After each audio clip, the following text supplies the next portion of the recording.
जय श्रीमन नारायण। आइए,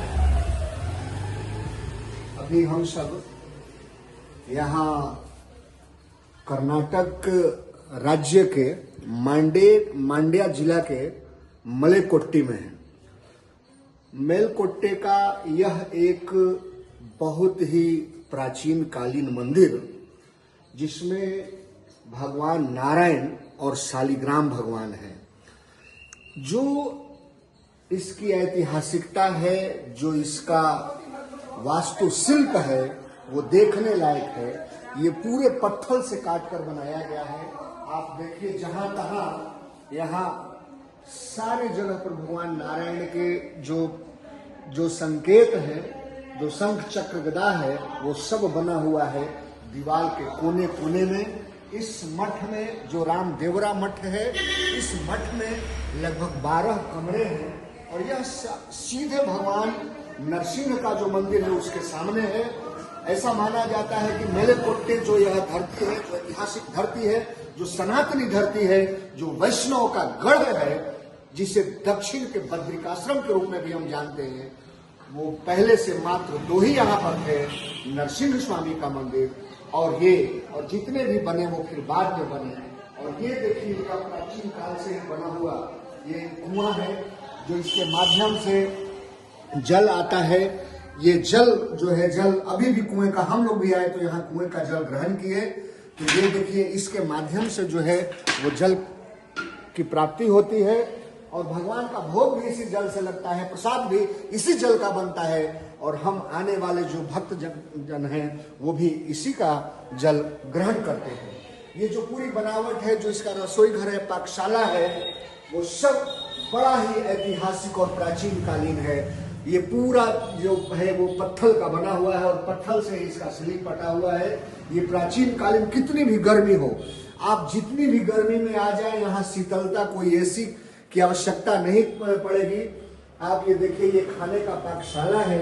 अभी भी यहाँ 21वीं शताब्दी में मानो लग रहा है कि हम यहाँ प्राचीन काल में आ गए हैं, मध्य काल में आ गए हैं। ये दरवाजे का जो है वो मोटाई देखिए, ये लकड़ी है, लकड़ी का बना हुआ ये दरवाजा। इस दरवाजे की मोटाई देखिए कि कैसा है। और अभी भी लगता है कि 500-700 वर्षों तक इसको कुछ नहीं होना है। सबका ये देखिए, नक्काशी भी उसी तरीके का और मोटाई और मजबूती भी इसी तरीके का। ये फर्श दिखाइए, ये फर्श जो है ये हजार वर्षों से ऐसे ही है। और ये देखिए, ऊपर सीलिंग है, सीलिंग भी कहीं पत्थर का और कहीं लकड़ी का भी है।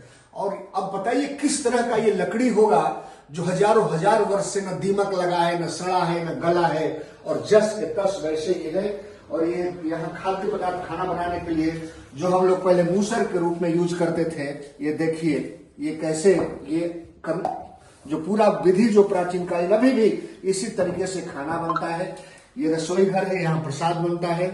आने वाले आगंतुकों के लिए जो धर्म सज्जन वृंद है, सनातनी है, वो जो है प्रसाद ग्रहण करते हैं उनके लिए।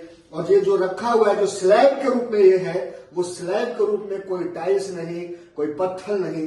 ये देखिए, ये भी लकड़ी है, ये लकड़ी है और ये लकड़ी की मोटाई है लगभग 3.5 से 4 इंच मोटा। अब सोचिए कि हजारों वर्ष पहले इस तरह का किस तरह का आरा मशीन होगा, जिसमें इसका चिराई किया गया होगा और इस पर पानी का भी काम होता है। वैसे पानी में लकड़ियां सड़ जाती हैं, लेकिन देखिए ये जैसे का तैसे, जस का तस है। और ये देखिए, छोटा सा एकदम, मैं लाइट जलाता हूं, ऐसे रूम हजारों वर्ष पहले हुआ करते थे, जिसमें सनातनी और भक्तजन जो है आते थे और वैष्णव परंपरा और संत की पूरी व्यवस्था देखते थे। ये छोटे छोटे सब। और इधर जो है वो रसोई घर है। अभी रसोई घर में भगवान को भोग लगाने के लिए प्रसाद बन रहा है, इसलिए जाने की अनुमति नहीं है। और इधर जो है ये पूरा रसोई घर का जो बर्तन धोने का व्यवस्था है। तो इसी तरीके से आइए, अब हम चलते हैं, आपको भगवान का दर्शन कराते हैं, शालिग्राम भगवान का दर्शन कराते हैं मंदिर में। शालिग्राम भगवान का दर्शन, ये पूरा देखिए, एक जो कुंडल पर देखिए, जो त्रिकुंड है, ये भगवान नारायण के जो भक्त हैं, जो श्री संप्रदाय है, जो रामानुजम संप्रदाय है, उनका तिलक भी इस पे नक्काशी कर गढ़ा गया है। और हर जगह हर तरीके से आप देखिए, इस तरीके से यहाँ ठाकुर जी की कृपा ये भगवान है और ये यहाँ के हमारे पुजारी जी हैं जो काफी मिलनसार प्रवृत्ति के हैं। ये भगवान का यह सुंदर रूप और दृश्य और ये जितने जो काले जो भगवान हैं ये शालिग्राम भगवान हैं। ये नरसिंह के भी रूप में शालिग्राम भगवान हैं और ये पूरी व्यवस्था जो है सुदर्शन के रूप में है। हजारों वर्ष से यहाँ पर भगवान अवस्थित है। ये पूरी व्यवस्था आप देखें, सनातनियों को अपने सनातन धर्म से जुड़े हुए तीर्थों का दर्शन करना चाहिए, पूजन करना चाहिए, तीर्थाटन करना चाहिए, ताकि हम जुड़े अपनी संस्कृति से और जुड़े अपने धर्म से, जुड़े अपने जड़ों से। तो आइए, भारत दर्शन के तहत आज कर्नाटक राज्य के मांड्या जिले के मैलकोटे में आपका स्वागत है और सभी सनातनियों से, खास कर वैष्णवों से निवेदन है कि आइए और रामानुजम स्वामी जी की इस धरती को जानिए और सनातन की इस धरती को जानिए, जिसे दक्षिण का बद्रिकाश्रम भी कहते हैं। जय श्रीमन नारायण, स्वामी जी महाराज की जय हो। जय ठाकुर।